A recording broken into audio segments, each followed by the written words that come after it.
Hi,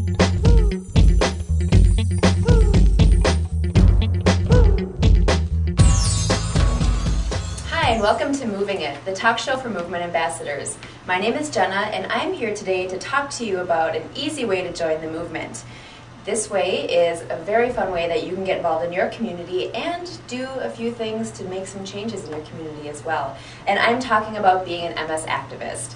And today I have a very special guest. His name is Scott Rusum, and he works in public policy for the Minnesota chapter. I'd like to welcome Scott to the show. Hi, Jenna. Hi, Scott. Thanks for having me. My pleasure. It's great to have you here. So, you've been working at the Capitol. The session is on right now. Tell me a little bit about what the MS Society is doing right now at the Capitol. The session is definitely on. It's been busy so far. This year we're working on 2 bills, and there's actually a third bill that's kind of getting added in right now. But the first bill is the prescription copay bill. And I know that's a big deal for a lot of our clients because it impacts how much they're paying in copays per month. So we're trying to work with legislators this session to get that passed. The second bill is something we ran last year. It's the caregiver tax credit bill, and though that's going to give a tax credit to all individuals who provide care for individuals with MS and some other disabilities as well. And then the third thing we're kind of working on right now, just trying to develop, is another tax credit, but it follows with a homestead property classification. So it'll give you a tax credit if you have an individual living with you who has MS or disability and you provide the care. So it's kind of a different avenue to that tax credit, just in case the first tax credit doesn't go through. So that's really interesting, and I know that times are kind of tough right now with the budget deficit and things at the Capitol, so I'm assuming that our activists have to play a lot of defense in how they're working with the legislators. Definitely a lot of defense this year. Big things for us would be transportation, knowing how those services are being impacted by the budget cuts. Waiver service programs are another big one, and PCA services are another issue that we need to kind of keep our eye on. Okay, and those are definitely things that affect people living with MS, and probably everyone who's watching right now knows someone who's impacted by these types of issues. Yeah, and we definitely need their help to kind of help us track and pay attention to those issues, because they're the ones that are impacted with it on a day-to-day basis. And so the more they can contact us and let us know what's going on, the easier it will be for us to take action then. Great, wonderful. So what are some simple things that people can do in their communities or just as individuals to be an activist? I think there's definitely 3 or 4 things that an individual can do both on their own and within their community. I think one of the key things they can always do is contact their legislator. If they're looking to contact their legislator, there's usually a hierarchy of how that contact goes. An email is probably going to be the lowest thing. A phone call will be the next level up. Letters are really important. People that write letters, the legislator definitely reads it, and it definitely leaves a large impact with them.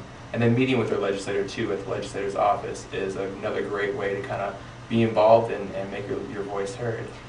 And so if somebody was interested in meeting with their legislator but they didn't know how to do that or set that up, could we help them with that, or how does that work? Definitely. If they wanted to meet their legislator, I think they should call the society or contact myself, and I'd be happy to facilitate that meeting and set up a time for them to either call in and talk to their legislator or come in and meet with them in person. Wonderful. Well, those are really easy ways that people can get involved. So with your professional experience being at the Capitol, schmoozing with these people on a daily basis, what is maybe one of the most powerful things that somebody can do to kind of make their legislators stand up and listen and take action? For me, if I had to pick one thing, I would definitely say it would be working on telling your story.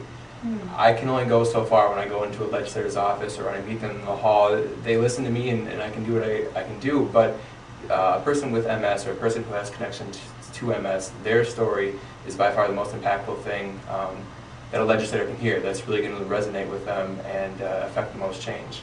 Excellent. And I know that information about writing a letter to your legislator and how to tell your story and other information about how to be an MS activist are all available online at mssociety.org. And if you click on advocacy, there will be a link there that says MS Activist Toolkit. And if you click on that, you will find all kinds of resources that you can use to be a successful activist. So, is there anything else that you wanted to add today about being an activist? Just to encourage people to really work on following this year's tone and theme as being a day-to-day activist. Anything you can do on a day-to-day basis to encourage your friends and family to pay attention to issues that impact people with MS.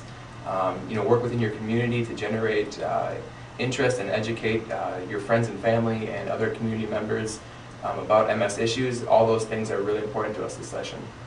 Great. Yeah, I think everybody's an MS activist in their own way, so we're just trying to get them out and get some work done here at the Capitol. So thank you so much for being here, Scott. It's always a pleasure to work with you. Thank you for having me on. I appreciate it. Yeah, so thank you for joining us on another edition of Moving It, and I will look forward to seeing you on our next episode. Bye-bye.